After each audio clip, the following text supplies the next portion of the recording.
এখন শুনবেন সংবাদ শিরোনাম। গ্রহণযোগ্য নির্বাচনের মাধ্যমেই এগিয়ে যাবে দেশ, বললেন মির্জা ফখরুল। ঐক্য বিনষ্ট হলে বিফলে যাবে অভ্যুত্থান, শঙ্কা রাজনীতিবিদদের। শিগগিরই দেশে ফেরার আশা তারেক রহমানের, বললেন সবাইকে সাথে নিয়ে দেশকে এগিয়ে নিতে চায় বিএনপি। জাতীয় ঐক্যমত্য কমিশনের সাথে এনসিপির বৈঠক, বাস্তবায়ন প্রক্রিয়া নিশ্চিত হলেই জুলাই সনদে সইয়ের কথা জানালেন আখতার হোসেন। ব্রাহ্মণবাড়িয়ায় পূর্ববিরোধের জের ধরে দুপক্ষের সংঘর্ষে নিহত 1, আহত অন্তত 30। পুলিশ ও সেনাবাহিনীর চেষ্টায় পরিস্থিতি নিয়ন্ত্রণে।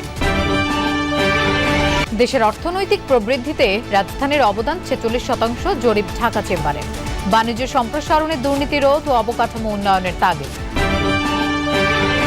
আদানিকে বাঁচাতে মোদির বিরুদ্ধে গোপনে 3,500 কোটি রুপি বিনিয়োগের পরিকল্পনা। ওয়াশিংটন পোস্টের রিপোর্টে ভারত জুড়ে সমালোচনা। আসসালামু আলাইকুম। এতক্ষণ দেখছিলেন সংবাদ শিরোনাম, এখন দেখবেন বিস্তারিত। দেশকে গণতান্ত্রিক উত্তরণের পথে নিয়ে যাবে গ্রহণযোগ্য নির্বাচন, এমন মন্তব্য করে বিএনপি মহাসচিব মির্জা ফখরুল ইসলাম আলমগীর সব দলকে সংসদে ভোটে অংশ নেওয়ার আহ্বান জানিয়েছেন। আর স্থায়ী কমিটির সদস্য সালাউদ্দিন আহমদ মতপার্থক্য ভুলে সামনে এগিয়ে যেতে বলেছেন, অতীতের উপর ভিত্তি করে।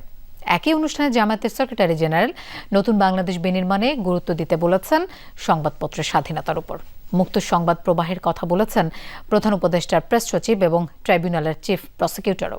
রাজনীতির আলোচনার কেন্দ্রে এখন জাতীয় সংসদ নির্বাচন। প্রায় সব দলেই চলছে প্রার্থী বাছাই, ভোটে জিততে সুবিধা অসুবিধা বিশ্লেষণ। 2026 সালের ফেব্রুয়ারিতে অনুষ্ঠেয় নির্বাচন নিয়ে বিএনপি, জামাত, এনসিপি নানা ধরনের শর্ত বা বিতর্ক করলেও আওয়ামী লীগের বিরোধিতায় তারা এক। এ মর্ম অনুধাবন করেই ঐক্য ধরে রাখা এবং ভোটে অংশ নেওয়ার আহ্বান জানাচ্ছেন বিএনপির নেতারা। সকলের কাছে গ্রহণযোগ্য নির্বাচনের মধ্য দিয়েই আমরা কিন্তু একটা গণতান্ত্রিক ব্যবস্থাতে ফিরে যাওয়ার সুযোগ পাব। সেই সুযোগ সৃষ্টির জন্য আমি আহ্বান রাখবো সকল রাজনৈতিক দলের কাছে যে আমাদের ছোটোখাটো সমস্যা এগুলোকে দূরে রেখে গণতান্ত্রিক ব্যবস্থা থেকে আমরা ফিরে আনার জন্য এই দেশের গণতন্ত্র, স্বাধীনতা, সার্বভৌমত্বের প্রশ্নে সবাই আমরা ঐক্যবদ্ধ থাকব এবং ঐক্যবদ্ধ থেকেই আমরা ফ্যাসিস্ট আওয়ামী লীগের প্রত্যাবর্তনের সমস্ত দরজা বন্ধ করব। জনগণের ভোটে ক্ষমতায় গেলে শিক্ষাক্ষেত্রে সর্বোচ্চ বরাদ্দ দেবে বিএনপি, এমনটাই জানিয়েছেন দলটির ভারপ্রাপ্ত চেয়ারম্যান তারেক রহমান। এছাড়া বিএনপির 31 দফা বাস্তবায়ন সহ সমসাময়িক বিষয়ে খুব দ্রুত সবার সাথে মুখোমুখি কথা বলার প্রত্যাশাও ব্যক্ত করেন তিনি।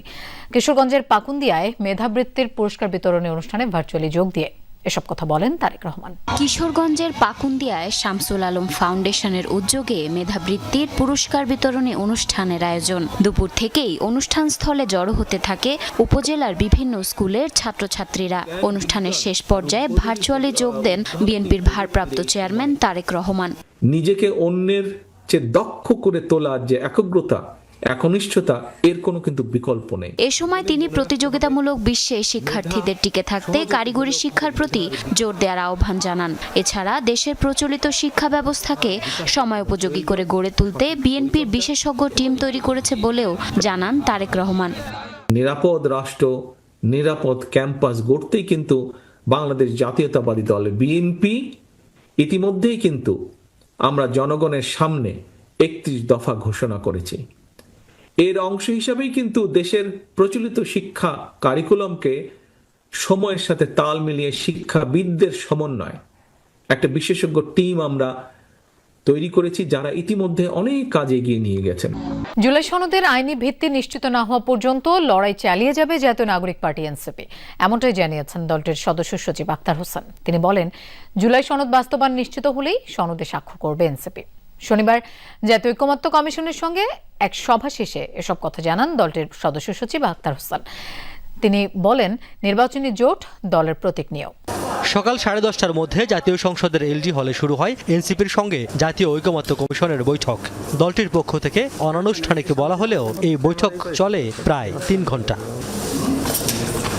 পরে কমিশনের কেউ কথা না বললেও গণমাধ্যমে সভার বিষয়ে বিস্তারিত তুলে ধরেন এনসিপির সদস্য সচিব আখতার হোসেন। জানান, মোটা দাগে আলোচনার মূল বিষয় ছিল জুলাই সনদের আইনি ভিত্তি ও বাস্তবায়ন প্রক্রিয়া। বলেন, আইনি ভিত্তি ছাড়া এই সনদ এখন পর্যন্ত কেবলই একটি কাগজে আনুষ্ঠানিকতা মাত্র।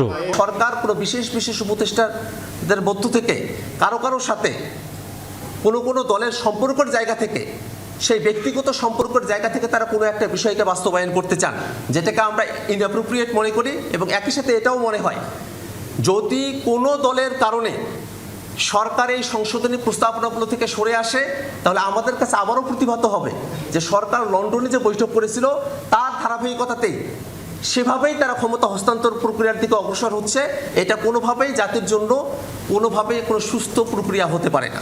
ব্রাহ্মণবাড়িয়ায় ভাইদের বিবাদকে কেন্দ্র করে গ্রামবাসী দুপক্ষের সংঘর্ষে মারা গেছে একজন, আহত হয়েছেন অন্তত ৩০ জন।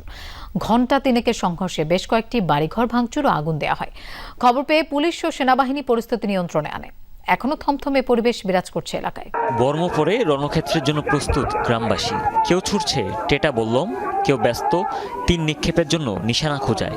ব্রাহ্মণবাড়িয়া সদরের বিরামপুরে ভাইদের মধ্যকার বিবাদ গড়ালো দু গ্রুপের রক্তক্ষয়ী সংঘর্ষে।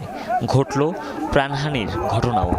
স্থানীয়রা জানায় বিভিন্ন বিষয় নিয়ে একই পরিবারের 6 ভাইয়ের মধ্যে বিরোধ চলছে।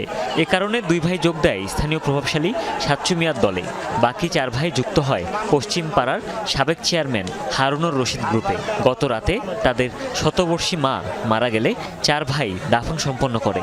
বাকি 2 জন শেষ বিদায় জানাতে না পারায় ক্ষুব্ধ হয়ে ওই 4 ভাই সহ তাদের সমর্থকদের বাড়িতে আগুন দেয়।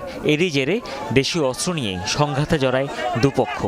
4 ভাই গেছে গ্রামের সাথে, আর 2 ভাই গোষ্ঠীওয়ালার লগে আছে, ব্যবসার লগে। 6 ভাইয়ের মা মারা গেছে, বৃদ্ধ মানুষ। তখন 2 ভাইয়ের তখন মারে দেখন লাগে, তখন কইছে যে হয়েছে না হয়েছে আমরা মারি দুমু। এই কথা কইছে, দেখে কইছে না মারি দন দিত না। তখন এটা নিয়ে সেটা ঝগড়া দিচ্ছে ওই এসে আর পরে মনে হয় আজকে পরিণতি উদ্ধরিছে। দেশের অর্থনৈতিক প্রবৃদ্ধিতে ঢাকার অবদান 46%। রফতানি আয়ের 40%ই আসে রাজধানী থেকে। ঢাকা চেম্বারের ইকোনমিক পজিশন ইন্ডেক্সে উঠে এসেছে এমন চিত্র। ব্যবসায়ী নেতারা বলছেন ঢাকার অর্থনীতি এবং উন্নয়নের উপর নির্ভর করে দেশের উন্নয়ন। কর্মসংস্থান তৈরিতেও এই নগরের অবদান সবচেয়ে বেশি।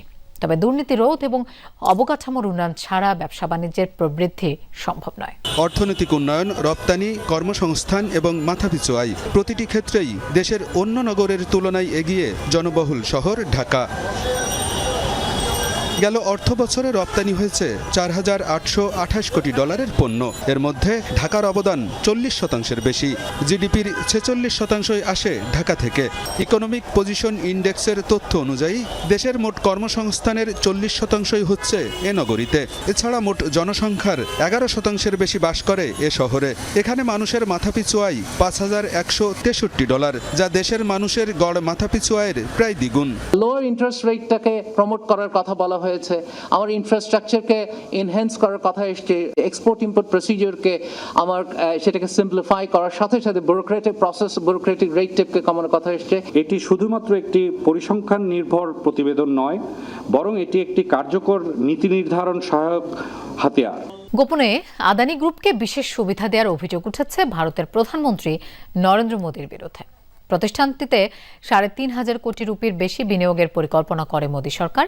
চলতি বছরের প্রথম দিকে অনিয়ম আর জালিয়াতির জেরে যখন ব্যাপক চাপে পড়েছিল শিল্প প্রতিষ্ঠানটি, তখন তাদের রক্ষায় এই পদক্ষেপ নেওয়া হয়, যাতে ব্যবহার করা হয় রাষ্ট্রায়ত্ত বীমা সংস্থা LIC-কে। মার্কিন সংবাদ মাধ্যম ওয়াশিংটন পোস্টের এক এক্সক্লুসিভ প্রতিবেদনে উঠে এসেছে চাঞ্চল্যকর এসব তথ্য। ঘুষ কেলেঙ্কারির জেরে মার্কিন আদালতে মামলা চলছে বিশ্বের অন্যতম শীর্ষ ধনী গৌতম আদানির বিরুদ্ধে। জালিয়াতি ও প্রতারণায় জড়িয়ে পড়ায় ব্যাপক ভাবমূর্তি সংকটে এখন তার মালিকানাধীন শিল্পগোষ্ঠী আদানি গ্রুপ।